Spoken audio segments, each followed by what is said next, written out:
नमस्कार, मैं Uday Shankar, news bioscope में आप सबों का स्वागत है। बात करेंगे सहायक आचार्य अभ्यर्थियों की। तो सहायक आचार्य अभ्यर्थियों को एक बार रिजल्ट आया और उसके कुछ दिनों बाद संशोधित रिजल्ट आया, लेकिन संशोधित रिजल्ट जब आया तो उसमें से कई अभ्यर्थी छंट गए थे। अब उन अभ्यर्थियों ने उनका क्या कुछ कहना है और क्या, क्योंकि ऐसे अभ्यर्थी जिन्हें एक उम्मीद जगी कि अब उन्हें नौकरी मिल गई, अब उनका सिलेक्शन हो गया, जब दूसरी बार संशोधित सूची आती है तो उनका नाम गायब हो जाता है। ऐसे में ये भी अपने आप में एक बड़ा मुद्दा हो गया है और इसे लेकर जेएसएससी की तरफ से अभी तक स्पष्टीकरण नहीं दिया गया है कि आखिर इसके मानक क्या कुछ रहे, किस आधार पर चयन किया गया। ज्यादा जानकारी के लिए नीरज हमारे साथ हैं। नीरज, ये मामला देखिए इससे पहले भी आया था, अभी फिर इस पर चर्चा हो रही है, तो विरोध को लेकर क्या कुछ कहना है उनका, ऐसे अभ्यर्थियों का जिनका नाम संशोधित रिजल्ट में आउट हो गया? देखिए, कल आशा कुमारी और अदर्स की ओर से जो याचिका दाखिल की गई थी उसमें कल झारखंड हाई कोर्ट में सुनवाई हुई थी। उससे मिलता जुलता एक और मामला था जिसमें आज सुनवाई हुई और ये याचिका राजेश दास की ओर से दाखिल की गई थी और इसमें ये कहा गया है कि उन्हें जो पहले रिजल्ट आया उसमें उनका नाम था, यानी मेरिट लिस्ट में वो शामिल थे, लेकिन बाद में बहुत सारे ऐसे ग्राउंड दिए गए और उस ग्राउंड के हवाले पे उनको मेरिट लिस्ट से बाहर कर दिया गया, यानी ये संशोधित रिजल्ट जारी कर दिया गया। और ये कहा गया है कि ये कहा जा रहा है कि पहले वो जनरल कैटेगरी में उन्हें डाला गया था और अब जो संशोधित रिजल्ट आया है और इसमें ये कहा जा रहा है कि क्योंकि उन्होंने टेट में रिजर्व कैटेगरी से भरा था, यानी कि ओबीसी कैटेगरी से भरा था, इसलिए उनका रिजल्ट जो है वो ओबीसी में ही आएगा। वैसे अभ्यर्थी जिनका 60% से कम है, इसको लेकर झारखंड हाईकोर्ट में जब सुनवाई हुई तो प्रार्थियों की ओर से कहा गया कि ऐसा कोई प्रावधान नहीं है, नियमावली के विरुद्ध ये जो चीजें हैं वो हो रही है, क्योंकि जो भी विज्ञापन में दिए गए हैं उसके अनुसार नियुक्ति नहीं हो पा रही है, क्योंकि विज्ञापन में कहीं इस बात का उल्लेख नहीं किया गया है कि अगर आपका मार्क्स जनरल से अधिक आता है और अगर आप ओबीसी कैटेगरी में है तो आपका जो सिलेक्शन है वो जनरल में नहीं हो सकता है, सिर्फ और सिर्फ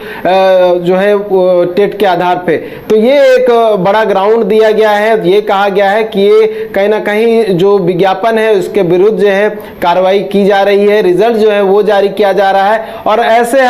ग्राउंड दिए जा रहे हैं। इसमें सुप्रीम कोर्ट का एक ग्राउंड दिया गया है जिसको लेकर संशोधित रिजल्ट जो है वो लगातार निकल कर सामने आ रहे हैं। इसको लेकर 8 सप्ताह का समय दिया गया है जेएसएससी को जवाब दाखिल करने के लिए कि क्या कुछ उनका आधार था, किस ग्राउंड पे इन्होंने संशोधित रिजल्ट जारी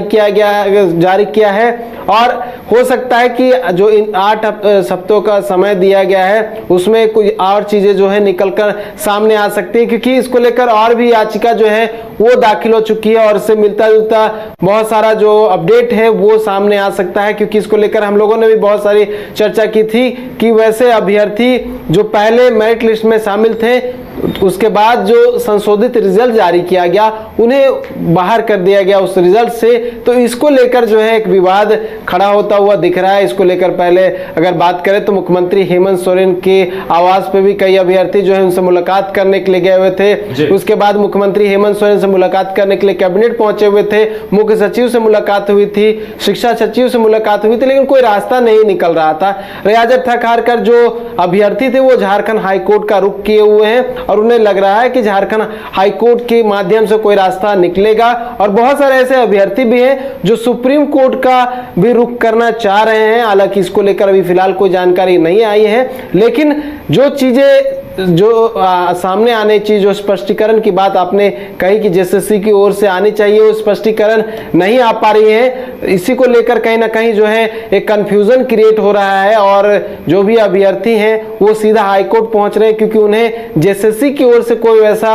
उत्तर नहीं मिल पा रहा है जिससे वो संतुष्ट हो सके कि उन्हें मेरिट लिस्ट से क्यों बाहर किया गया। उदय, बिल्कुल, तो अब अभ्यर्थियों की जो रणनीति है उसका क्या लगता है कि जेएसएससी इस पर कोई स्पष्टीकरण देगा?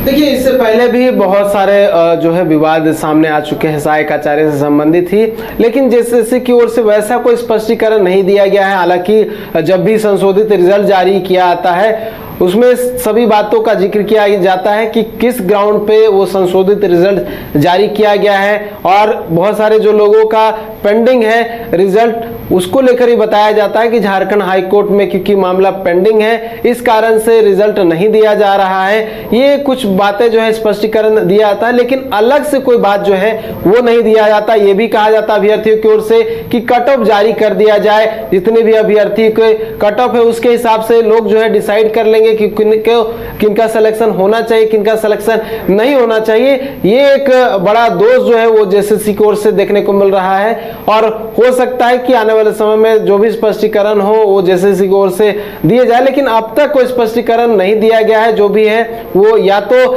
जो रिजल्ट जारी किया था उसमें बातों का जो जिक्र है वो किया जाता है, उसके अलावा कोई बात का जिक्र नहीं किया जाता है। तो हो सकता है झारखंड हाई कोर्ट में जब जवाब दाखिल करने का समय हो या फिर जवाब जब दाखिल होगा और जब दोनों पक्षों की ओर से बहस होगी तो बातें क्लियर होगी कि क्या कुछ ग्राउंड रहा है और कितनी जो है उनके ग्राउंड में वजन है और प्रार्थियों की ओर से जो बातें कही जा रही है उसमें कितनी सच्चाई होता है। चलिए, तो अब देखने वाली बात यह होगी कि आगे इस पे समाधान क्या कुछ निकलता है और सबसे बड़ी बात है कि जेएसएससी इस मुद्दे पर जवाब क्या कुछ अभ्यर्थियों को देता है, क्या कुछ इस पर स्पष्टीकरण देता है।